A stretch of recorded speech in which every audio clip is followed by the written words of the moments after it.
Climate change is threatening the existence of some countries and its people. It's a strong message that has been reverberating over the past 2 weeks by world leaders whose countries are experiencing the far-reaching effects of a changing climate. Land erosion, intense hurricanes, loss and damage to nature, not to mention the displacement of people and compounding socio-economic issues. Loss and damage already occurring. That part is not yet in it, and I think we need to really emphasize that. So I'm hoping our ministers will make that point. We already are feeling loss and damage now.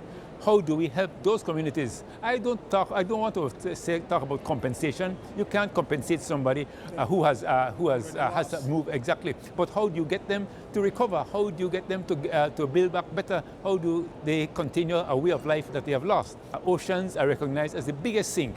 That absorbs more than 90% of the new heat coming into the atmosphere is absorbed by the oceans. And of course, communities, small island states, Belize depends on the oceans for our livelihood, both for food security, as a resource that defends us against extreme events like hurricanes and so on, the mangroves, the coral reefs, and of course it is our big tourism industry, our big attraction. So that area of oceans is now in there, and how do we then take it forward so it remains on the agenda as an important issue within climate change.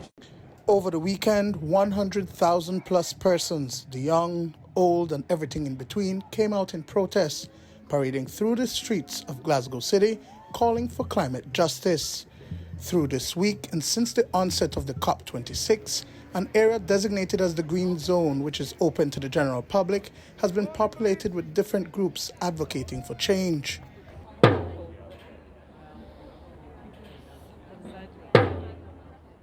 Climate crisis. As the somber sound of a drum echoes in the distance, others lay dead on the pavement representing the effects of climate change. Flood, drought, disease, war, suicide, pandemic, pollution.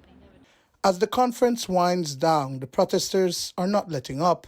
Today, inside the Scottish event campus, artists came out and created a piece of art that spoke to the various components of climate change and the goal that the Conference of the Parties is seeking to achieve, which is to restrict global temperatures to 1.5 degrees, as was set out in the Paris Agreement signed back in 2015. Don't let them leave before they pay. Don't let them leave before they pay. Don't let them leave before they pay. Don't let them leave before they Don't pay. let them leave before they pay. Meanwhile, the Christian charity Tear Fund organized a short display inside the Blue Zone today, titled Final Demand, Overdue Payment Bill of $100 billion issued by those at the front lines of the climate crisis. It says that world leaders have defaulted on this vital payment, which was first due to be paid last year. That money would have been placed in a fund, and developing countries would then be able to access financing for climate change mitigation and adaptation purposes. Tear Fund says that the bill is overdue and should be paid before leaders depart from Glasgow. Have you seen any world leaders around? Have you seen any world leaders around? $100 billion still to pay. $100 billion still to pay. Belize's lead negotiator, Ambassador Carlos Fuller, says that discussions continue on proposed allocation of funding for adaptation purposes within the wider concept of climate finance. We have to enhance adaptation, and in particular, significantly increase the amount of funding that goes to adaptation. There is some controversy whether it should be 50-50, double, quadruple the amount, but at the end of the day, we have to increase it significantly because we already are feeling the effects of climate change. And even at 1.5, at 1.1, we are feeling it right now. At 1.5, it's going to get much worse. So obviously, we have to get the resources to address that issue.